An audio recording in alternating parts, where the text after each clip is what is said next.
Welcome back, everybody. It's 6:40 in the morning on June the 5th. I'm a sweaty mess. I'm about just over a mile into my 3.107 mile journey. So I've got about a half mile, just over a half mile to go before I hit my midway point. And as you can see, I started out a little bit earlier. A couple of days ago, I ran into someone on this trail who vocalized their lack of appreciation for dogs in the campgrounds and on the trails and in national parks in general. The dogs were kind of interesting. I read where the red fern grows yesterday. And so this dog that you possibly hear baying in the background was kind of interesting. But what wasn't interesting, the other day I mentioned unusual insect behavior. There's also unusual behavior in the people. The people who show up to a place like this don't really seem to understand how and why people come here for the remoteness and the solitude. And this morning, there were several starting cars in the morning, several of which had this scene that I want to show you right now. This is just one example of many people who were using their vehicles before and after the hours where you're supposed to be able to use generators. This individual just happened to fall asleep with his interior lights on, though. It was hard to hear the birds or one another over the sound of running vehicles. That's a strong contrast to these sounds, which we're supposed to be hearing early in the morning at sunrise.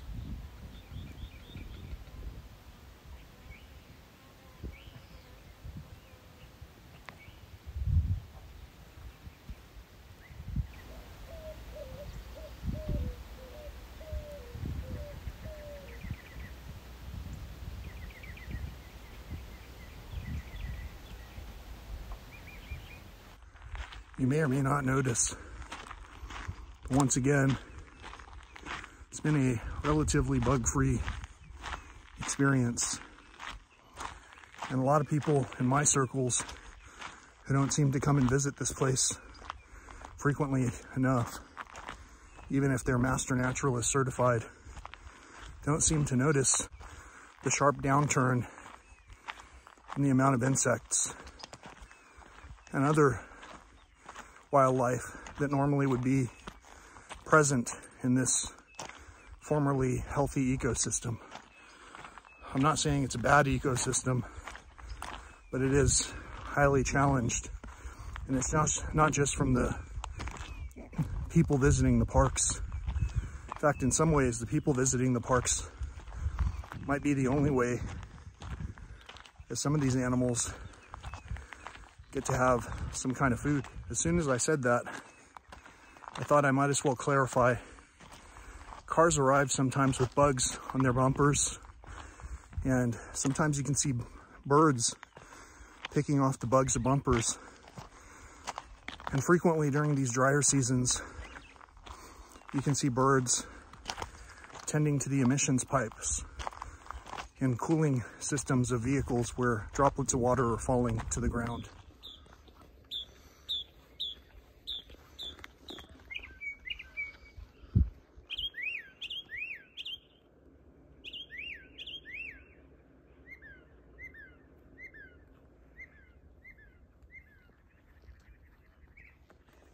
For those of you tuning in for the tech aspect of it, the Garmin Fenix 7X Pro Solar Sapphire Edition watch that I'm wearing right now in place of my Instinct 2X Tactical is pretty well-rounded. Before I started, or as I started this walk, I wasn't able to see the pathway in front of me clearly enough, and so occasionally I would turn on the flashlight feature that's built into this watch.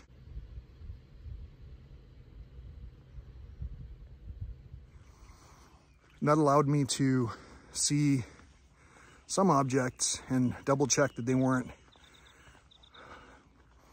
one of the rarer and rarer rattlesnakes that sometimes lay across the surfaces in weight of prey, because the prey is also quite rare now.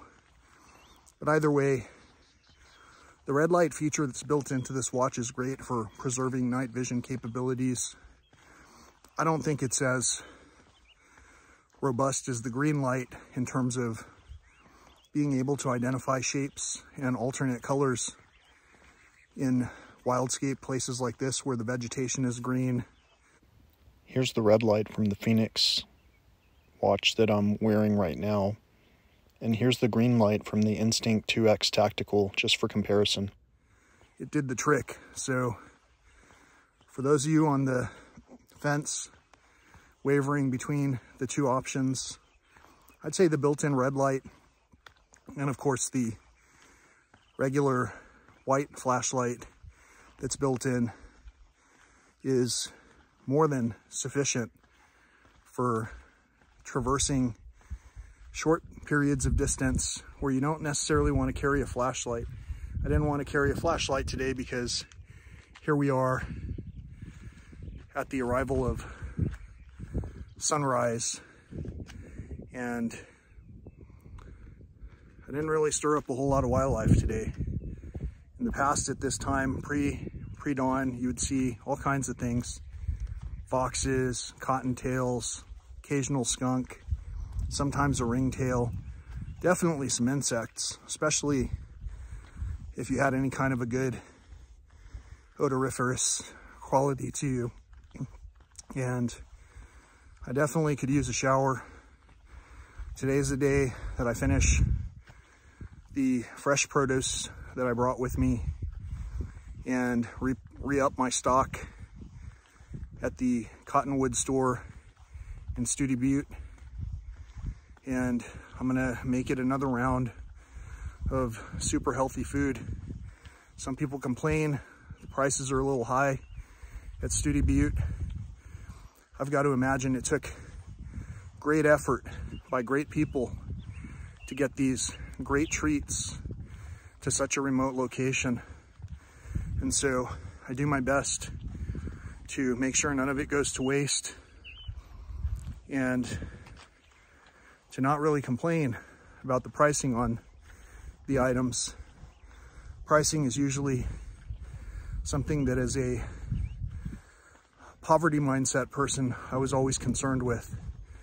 Now I'm a true believer that health is wealth, and some people are going about their business trying to divide us all and help us to overlook the aspects that there are tripods of health in body, mind, and spirit. My mind and my spirit, like I say, I think I'm on track. My body, it definitely could use a boost, and that's why I came to this beautiful place. So if you find yourself, the viewer of this video, recognizing that you were the person sleeping in the running car, well, I've done stuff like that before too, but usually I'll do that far away from the campgrounds, so I'm not intruding on other people's experience. And at the same time, what about the wildlife that's out there? I've bothered so many things and so many people. I don't know if I can ever be forgiven. And at the same time, I forgive you, restless and scared camper who wants to sleep in your car rather than walking outside for a little bit, enjoying the mysteries of what goes bump in the night.